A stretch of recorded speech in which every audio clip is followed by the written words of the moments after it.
Hello नमस्कार साथियों, मैं doctor JP Thakuria, Vaishali hospital, Vaishali Nagar, Jaipur से।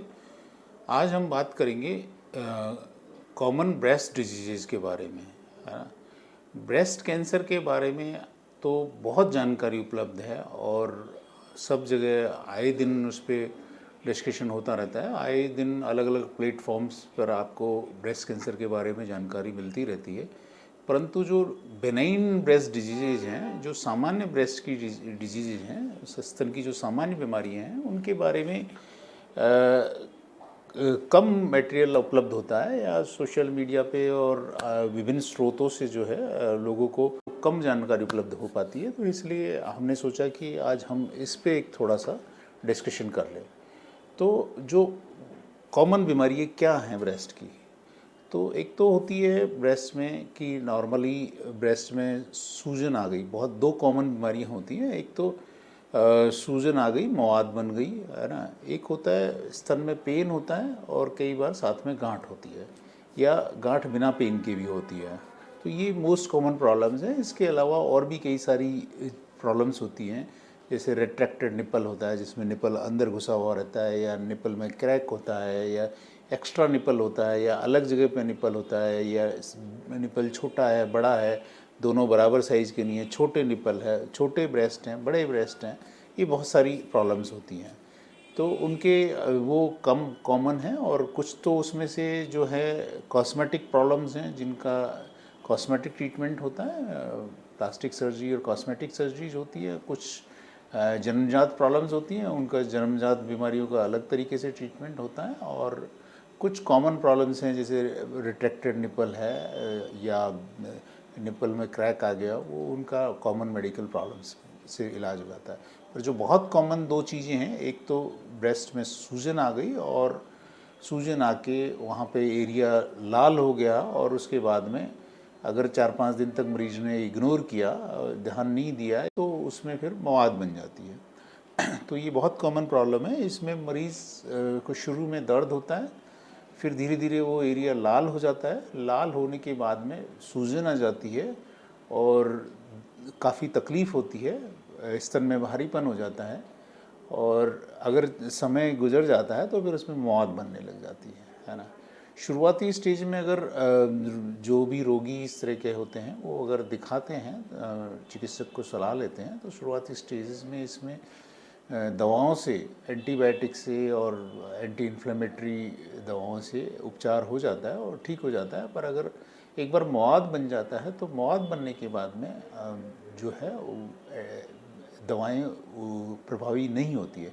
तो मेरा एक तो सामान्य जन से विशेष अनुरोध है कि ब्रेस्ट में किसी भी तरह की सूजन या किसी भी तरह की उसको इग्नोर नहीं करें और तुरंत चिकित्सक से परामर्श लें। और चिकित्सक से परामर्श लेने के बाद में देखें कि अगर शुरुआती दिनों में कुछ आराम मिल जाता है तो मेडिसिन कंटिन्यू करें, वरना किसी सर्जन को दिखाएं और उसका जो मवाद होती है, मवाद का उपचार चीरा लगा के ही ऑपरेशन होता है। कई बार मैंने देखा है कि रोगी जो है उसको इग्नोर करते रहते हैं या ये चाहते हैं कि दवा से ही ठीक हो जाए। तो एक बार अगर मवाद बन गई तो फिर वो ठीक नहीं होती दवा से, उसको चीरा दे के निकालना ही पड़ेगा, है ना, या सिरिंज से एस्पिरेट करना पड़ेगा, या कुछ न कुछ उसका सर्जिकल इंटरवेंशन करना पड़ेगा। वरना फिर अगर आप इग्नोर करते हैं तो उसकी गांठ बन जाती है, और गांठ बन के उसको हम कॉमन भाषा में एंटीबायोमा बोलते हैं, जिसमें कि मरीज़ एंटीबायोटिक खाता रहता है महीने 15 दिन तक, और वो गांठ मवाद भी गांठ का रूप ले लेती है। तो जनमानस से फिर मेरा अनुरोध है कि शुरुआती स्टेज में अगर है तो दवा से ठीक हो सकता है, शुरुआती स्टेज में ठीक नहीं है होता है तो चिकित्सक को, सर्जन को दिखाएं और उससे उसका जो भी प्रॉपर उपचार जैसा वो गाइड करते हैं आप लोगों को, उसके हिसाब से उपचार लें। दूसरी प्रॉब्लम है नॉन कैंसरस गांठ, या शुरू में कई फीमेल्स बहुत कॉमनली प्रेजेंट करती हैं कि साहब स्तन में पेन होता है ना। और तो स्तन में पेन में दो कॉमन प्रॉब्लम होती है। एक तो नॉर्मल मैस्टाइटिस होता है, और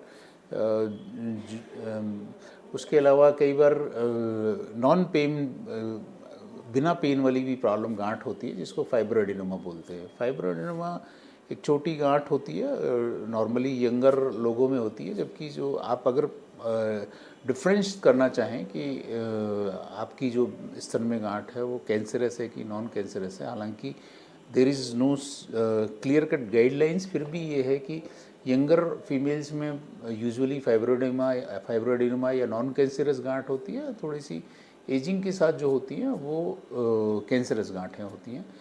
कैंसरस गांठ जो होती है तीव्र गति से बढ़ती है और अड़ोस पड़ोस में भी फैल जाती हैं, उसके साथ में बगल में गिल्टियाँ हो जाती है, जबकि नॉन कैंसरस गांठ में ऐसा कुछ नहीं होता, वो फ्री रहती है। हमारी मेडिकल लैंग्वेज में उसको ब्रेस्ट माउस, यानी कि जो गांठ वो है वो फ्रीली ब्रेस्ट में, जैसे माउस यानी चूहा घूमता है, वैसे वो ऐसे महसूस होती है कि वो घूम रही है ब्रेस्ट में, है ना, वो फ्रीली मोबाइल होती है। तो इस तरह से आप डिफ्रेंशिएट कर सकते हैं कि गांठ जो है आपकी वो कैंसरस है कि नॉन कैंसरस है। फिर भी आप अपने, मेरा ये एक विशेष अनुरोध रहेगा कि आप अपने आप से डिसीजन नहीं करें, चिकित्सक को दिखाएं। चिकित्सक is the best person to decide कि आपकी गांठ किस तरीके की है, और अगर गांठ है तो उसको चिकित्सक से सलाह लेके और उसका उपचार करें, जैसे वो गाइड करता है कि गांठ को निकालना है कि कुछ किसी दवा से उपचार हो सकता है कि कुछ करने की ज़रूरत नहीं है कि क्या है।